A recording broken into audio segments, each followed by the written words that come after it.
ഞാൻ മുല്ലത്തടം ഡാലി മുക്കാഞ്ഞിരം അഥവാ സോമൻ ഗോപാൽ. കൂട്ടുകാർ, സുഹൃത്തുക്കൾ, ഫ്രണ്ട്സ്. നല്ല കൂട്ടുകാരെ കിട്ടുക എന്നത് ഒരു പുണ്യമാണ്. ഏത് വ്യക്തിയുടെയും അവരുടെ ആവശ്യങ്ങൾക്ക്, ആപത്തുകൾക്ക്, അനർത്ഥങ്ങൾക്ക്, സുഖത്തിൽ, ദുഃഖത്തിൽ ഒരു സഹോദരനേക്കാൾ ഉപരി വിശ്വസിക്കാവുന്ന ഒരു വ്യക്തി ഉണ്ടെങ്കിൽ അതൊരു കൂട്ടുകാരനായിരിക്കും. അങ്ങനെയുള്ള കൂട്ട് എൻ്റെ വീഡിയോ കാണുന്ന നിങ്ങളിൽ പലർക്കും ഉണ്ടായിരിക്കും, അല്ലെങ്കിൽ നിങ്ങൾ അതുപോലെയുള്ള പലർക്കും ഒരു സുഹൃത്തായിരിക്കും. ഒരുപക്ഷെ ഒരു സുഹൃത്ത് വലയം കാത്തു സൂക്ഷിക്കുന്നത് അത് ഒരു പുണ്യം ചെയ്ത കാര്യം തന്നെയാണ്. അങ്ങനെ സുഹൃത്തുക്കളെ കിട്ടുക എന്നത് വിരളമാണ് ആധുനിക യുഗത്തിൽ. പക്ഷെ അന്ന് കാലവും കാലഘട്ടവും കഴിഞ്ഞു പോയപ്പോൾ അന്നത്തെ കാലത്ത് സുഹൃത്ത് വലയത്തിന്, കൂട്ടുകാർക്കൊക്കെ എന്തോ ഒരു വിലയായിരുന്നറിയാം. ഭയങ്കര വിലയായിരുന്നു അന്നത്തെ കാലം. കൂട്ടുകാർ ഒരുമിച്ച് കൂടിയാൽ അത് ഒരു ആഘോഷമായിരുന്നു. ഏത് വീടിൻ്റെയും ഈ കൂട്ടുകാരുടെ ആരുടെയെങ്കിലും ഏതെങ്കിലും വീട്ടിൽ ഒരു ആവശ്യം വന്നാൽ ഈ സുഹൃത്തുക്കൾ മൊത്തം അവിടെ ഒത്തുകൂടും. അതൊരാഘോഷമായി മാറുക. ഒരു ചെറിയ കാര്യമാണ്, അവരുടെ കിണർ തേകണം.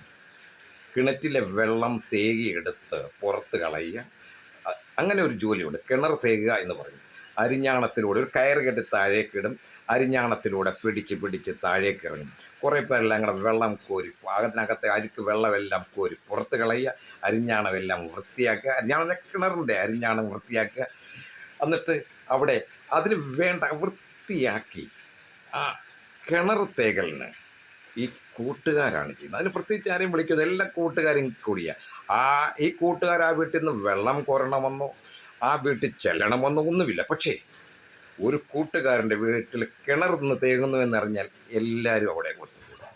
അതൊരാഘോഷമായി മാറും. പിന്നീട് കിണർ തേക്കഴിഞ്ഞാൽ ആ വീട്ടിലെ അമ്മയും അച്ഛനും ഒക്കെ നല്ല അടിപൊളി ഒരു ആഹാരം, ഒരു ഓണസദ്യയൊക്കെ തരും. അതൊരു വശം വേറെ. അത് കിട്ടുകയോ കിട്ടാതിരിക്കുകയോ ചെയ്യട്ടെ, ഒരു കൂട്ടുകാരൻ്റെ ഒരു ആവശ്യം വന്നാൽ അന്ന് എല്ലാവരും ഒരുമിച്ചായിരിക്കും. ഏതാവശ്യത്തിനും കൂട്ടുകാർ ഒന്നിച്ചുണ്ടാകും. അതൊരു ആഘോഷമാക്കി മാറ്റും. പുരമേയാനാണെങ്കിലും അന്നത്തെ കാലത്ത് ഈ പുരമേയും വീടുമേയും ഓല കിട്ടിയ വീടുകളാണ് അധികവും. അന്ന് ഓടിട്ട വീടുകൾ വളരെ ചുരുക്കമാണ്. എൻ്റെ വീട് ഓടിട്ടതാണെങ്കിൽ പോലും ഞാൻ മിക്കവാറും ഞങ്ങളുടെ ഗ്രാമത്തിലെ എല്ലാ വീടുകളിലും പുര മേയാൻ പോയിട്ടുണ്ട്. കാരണം എൻ്റെ കൂട്ടുകാരന്മാരുടെ വീടുകളാണ്. എന്നെ സംബന്ധിച്ച് പറഞ്ഞാൽ കൂട്ടുകാരുടെ വീട്ടിലൊക്കെ ഞങ്ങൾ പോകും. ആ പുര മേയുമ്പോൾ ഓല താഴയിൽ നിറഞ്ഞു കൊടുക്കുക, അത് പിടിക്കുക, അത് കെട്ടുക, ആ സുന്ദരമായി ആ വീട്ട് അലങ്കരിച്ച് മാറ്റും ഓല കെട്ടി. അതിനൊക്കെ സഹായം. അന്നത്തെ സുഹൃത്ത് വലയങ്ങളിൽ ഇതിനൊന്നും ഒരു ലജ്ജ തോന്നിയില്ല. കൂട്ടുകാരുടെ ഏതാവശ്യങ്ങൾക്കും എന്താവശ്യങ്ങൾക്കും സൗഹൃദം കാത്തു സൂക്ഷിക്കുന്നു. കൂട്ടുകാരൊത്തുകൂടുമ്പോൾ എന്നും അതൊരു ആഘോഷമാക്കി മാറ്റിയിരുന്നു. ഏതിനെ എല്ലാത്തിനും കൂട്ടുകാർ ഒരുമിച്ച് കൂടുമായിരുന്നു. ഈ കൂട്ടുകാരുടെ തുടക്കം തന്നെ, സൗഹൃദം ആരംഭിക്കുന്നത് തന്നെ സൈക്കിൾ കയറ്റം പഠിക്കുമ്പോഴാണ്. സൈക്കിൾ ഓടിക്കാൻ പഠിക്കുമ്പോൾ ഒരു വാടകയ്ക്ക് ഞങ്ങൾ പായിപ്പാട് കവലയിലെ, എനിക്ക് തോന്നുന്ന അസംകുട്ടി മലയാളിയുടെ കടയിൽ നിന്നാണ് ഒരു സൈക്കിൾ വാടകയ്ക്ക് മിക്കവാറും എല്ലാവരും അവിടെ നിന്ന് അത് കൊണ്ടുവന്നിട്ട് അതിലാണ് ഞങ്ങൾ സൈക്കിൾ കയറ്റം പഠിക്കുന്നത്. ഒരാളോ ഒന്നോ രണ്ടോ പേര് പുറകിൽ പിടിച്ചുകൊണ്ട് നിൽക്കും. ഈ ഒരാൾ മുൻപ് അടുത്ത വശത്തെ പടലിൽ ചവിട്ടി ഇടയ്ക്കൂടെ കാലിട്ട് ഒത്തി ഹാൻഡിൽ പിടിച്ചുകൊണ്ട് പോകും. കുറച്ചു നേരം ഓടിക്കഴിയുമ്പോഴാണ് അറിയുന്ന പുറകിൽ പിടിച്ചുകൊണ്ട് നിന്നവൻ കാണത്തില്ല, അവൻ വിട്ടിരിക്കും. അപ്പോൾ നമ്മൾ ഒറ്റക്കായി എന്നുള്ളൊരു ബോധവും നമ്മൾ പഠിച്ചു കഴിഞ്ഞു. നമുക്ക് തന്നെ ഒരു ആത്മവിശ്വാസം. അവിടെയാണ് കൂട്ടുകാർ തുടങ്ങുന്നത്, സൗഹൃദങ്ങൾ തുടങ്ങുന്നത്.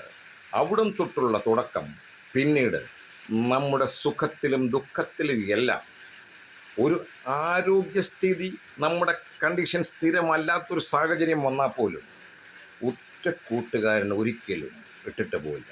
നമുക്കൊരു രക്തം വേണമെന്ന് പറഞ്ഞാൽ പോലും ആദ്യം നൽകാൻ ഓടിയെത്തുന്നത് അവനായിരിക്കും. ഒരു വീടിൻ്റെ സ്ഥിതി, അവിടെ ജാതിയില്ല, മതമില്ല, വിദ്യാഭ്യാസങ്ങൾ പോലും നോക്കില്ല, ഒന്നും നോക്കില്ല. ജാതി മത ചിന്തകൾക്ക് എല്ലാം അതീതമായി പണക്കാരനെന്നോ പാവപ്പെട്ടവനോ നോക്കാതെയാണ് അന്നത്തെ സുഹൃത്ത് വലയങ്ങൾ. നമ്മളൊരു കൂട്ടുകാരൻ്റെ വീട്ടിൽ ചെന്നാൽ ആ വീട്ടിൽ അവൻ്റെ അമ്മയും അച്ഛനും അവനെപ്പോലെ തന്നെയാണ് നമ്മളെ സ്വീകരിക്കുന്നത്. നമ്മളും അവരിൽ ഒരാളായി ആ വീട്ടിലൊരു അംഗമായി മാറുന്നു. ഇന്നത്തെ കാലം അതല്ല.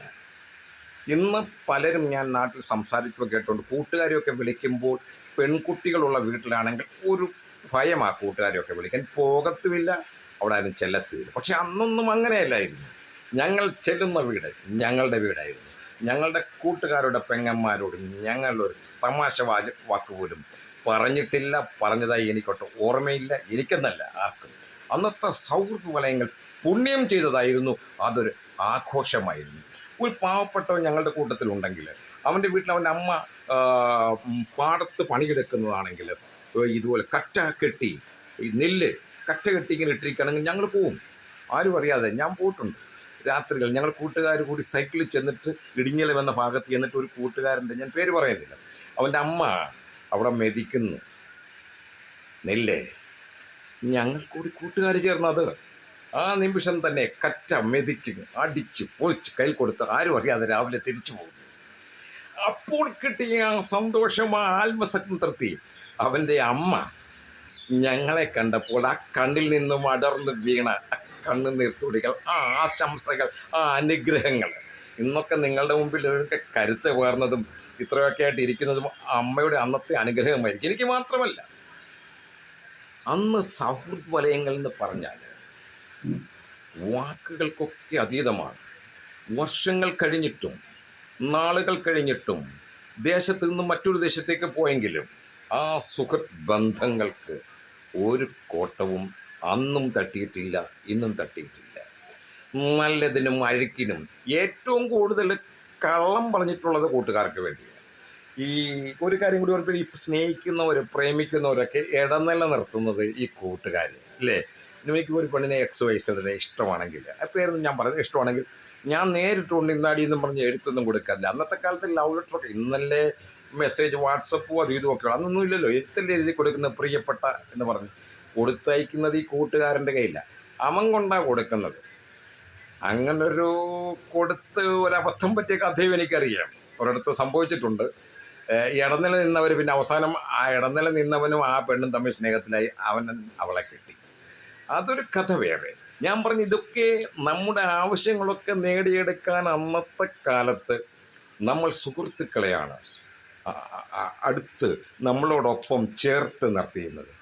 സുഹൃത്ത് ബന്ധങ്ങൾ എന്നും പുണ്യം ചെയ്തതാണ്, പുണ്യമുള്ളതാണ്. സുഹൃത്തുക്കൾ ഒത്തുചേരുമ്പോൾ അതെല്ലാം ഒരു ആഘോഷമായി. അതുകൊണ്ടാണ് ഞാൻ പറഞ്ഞ തീപ്പുര മേയാനാണെങ്കിലും കിണർ തേകാനാണെങ്കിലും ഊത്ത പിടിക്കാൻ പോകണമെങ്കിലും ഈ കറ്റ മെതിക്കാൻ പോകണമെങ്കിലും എല്ലാം അവരാരെന്നോ എന്തെന്നോ ഒന്നുമില്ല. ഒരു വിശന്നാൽ നമ്മുടെ വിശപ്പ് നമ്മൾ അറിയുന്നതിന് മുൻപേ നമ്മുടെ കൂട്ടുകാരറിയും. ടിഫിനൊക്കെ സ്കൂളിൽ കൊണ്ടുവന്നാൽ നമുക്ക് വേണ്ടി കൂടെയാണ് അവൻ ടിഫിൻ കൊണ്ടുവരുന്നത്. നമ്മളൊരു ടിഫിൻ കൊണ്ടുവന്നില്ലെങ്കിൽ അന്ന് നമുക്കില്ലല്ലോ എന്നോർത്ത് ദുഃഖിക്കേണ്ട കാര്യമില്ല, നമ്മുടെ കൂട്ടുകാരൻ കൊണ്ടുവന്നിരിക്കും. ഇത് ആണുങ്ങളുടെ കഥയാണെന്ന് മാത്രം ധരിക്കേണ്ട, പെൺകുട്ടികൾക്കും എല്ലാം തുറന്ന് പറയാൻ സാധിക്കുന്ന ചില കൂട്ടുകാരികളുണ്ട്.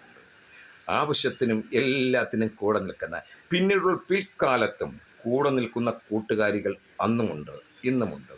പല ആവശ്യങ്ങൾക്കും ഒരുപക്ഷെങ്കിൽ നമ്മുടെ നാട്ടിൽ നിന്നും വിദേശത്തോട്ടൊക്കെ ചെല്ലുമ്പോൾ, ജോലി സംബന്ധമായോ പഠന സംബന്ധമായോ വിദേശത്തോട്ടോ നമ്മുടെ കേരളം വിട്ട് പ്രവാസ ജീവിതത്തിലേക്കൊക്കെ ചില പെൺകുട്ടികൾ ചെല്ലുമ്പോൾ അവിടെ ചില കൂട്ടുകാരികൾ സഹായിക്കും.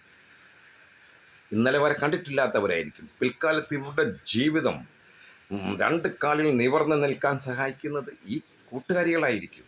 അങ്ങനത്തെയുള്ള സുഹൃത്ത് വലയങ്ങളുണ്ട്. ഈ സുഹൃത്ത് വലയങ്ങൾ, നല്ല സുഹൃത്തുക്കൾ എന്നും എന്നും എന്നും ഒരു പുണ്യം തന്നെയാണ്, പുണ്യം. നല്ല സുഹൃത്തുക്കൾ ഉണ്ടാകട്ടെ, ഇനിയും ഉണ്ടാകട്ടെ. അവ നമുക്ക് കാത്തു സൂക്ഷിക്കാം മരണം വരെയും.